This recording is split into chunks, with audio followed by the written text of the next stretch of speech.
Parte 2.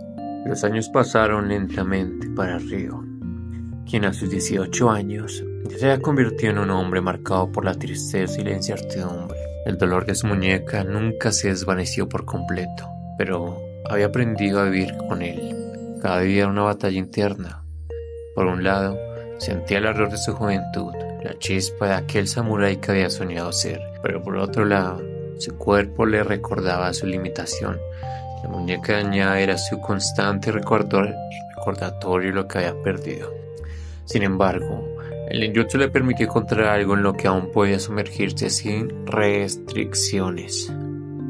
Entrenaba en secreto, siempre en la penumbra, donde el sol no tocaba su cuerpo. Sus movimientos sutiles y rápidos como sombras se volvían cada vez más precisos. El sigilo, la agilidad y la quietud mental eran sus más nuevos aliados. En la inquietud de la noche, cuando el pueblo dormía, Ryo salía a entrenar, siguiendo las enseñanzas de los antiguos ninjas, moviéndose como una sombra en la oscuridad. Aprendió a callar la mente, a controlar su respiración, a fundirse con el entorno. La frustración que sentía al no poder empuñar sus espadas se desvaneció por momentos, al ser reemplazado por una paz interna que solo el ninjutsu podía ofrecerle. Pero a pesar de sus avances, el mundo exterior se seguía sin ofrecerle oportunidades. Encontrará trabajos temporales, principalmente como agrícolas o como cargador en el mercado local, pero nada parecía darle la estabilidad que tanto anhelaba. Su situación económica era precaria y la presión de su familia, que ya no podía sostenerse por completo, la agobiaba.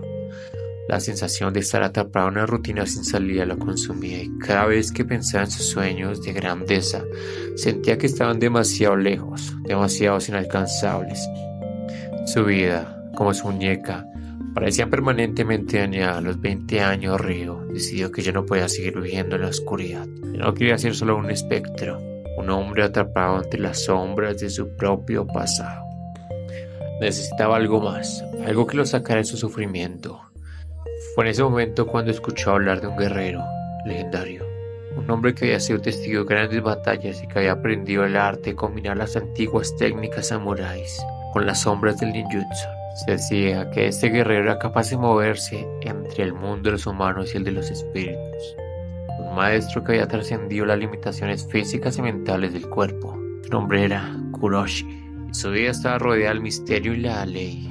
Las historias sobre Kuroshi hablaban de un hombre que había logrado una destreza tan asombrosa que incluso las más grandes guerreros samurái lo consideran un igual. Se decía que su fuerza no radicaba en su espada ni su habilidad como en las artes marciales, sino en su mente. Kuroshi había logrado desatar un poder oculto dentro de sí mismo, un poder que le permitía ser invisible. Ryo, al escuchar esas historias, sintió que había encontrado algo más grande que cualquier sueño de juventud. Si ese guerrero existía, tal vez él también podía aprender a alcanzar ese nivel de habilidad. Ryo comenzó a investigar más sobre Kuroshi, recorriendo los rincones oscuros de las bibliotecas y preguntando a los ancianos del pueblo, quienes aún recordaban las historias sobre el guerrero legendario. Pero las respuestas que recibía solo eran fragmentos, pistas vagas que lo dejaban más confundido que nunca. Unos decían que Kuroshi había desaparecido en las profundidades de las montañas, mientras que otros aseguraban que había viajado al extranjero en busca de un conocimiento secreto. Nadie sabía a ciencia cierta dónde encontrarlo. Desesperado por encontrar una respuesta, Ryo decidió abandonar su hogar y embarcar en un viaje que lo llevaría por todo el país, con la esperanza de descubrir la ubicación de Kuroshi. Pero sabía que no sería fácil. No solo tendría que enfrentarse a las dificultades físicas del viaje, sino también a la lucha interna de su propia mente, esa que lo mantenía prisionero durante tantos años. Su dolor, su incertidumbre, todo lo que había sido parte de su vida hasta ahora debía quedar atrás. Todo lo que había sido parte de su vida hasta ahora debía quedar atrás. Este era el momento de buscar algo más grande, algo que pudiera cambiar su destino. Antes de partir, visitó a su maestro Haruto, quien le había enseñado todo lo que sabía sobre la disciplina del Bushido. El anciano samurái lo miró con tristeza, sabiendo que el joven no podía seguir el camino tradicional de un guerrero. «Recuerda, Ryo», le dijo con voz grave, «la verdadera fuerza no solo está en la espada ni en el sigilo, está en el corazón, en tu corazón». Esas palabras calaron hondo en el joven samurái, Sabía que Haruto tenía razón, pero también entendió que encontrar su camino requería algo más que seguir las enseñanzas tradicionales. Necesitaba encontrar su propio destino,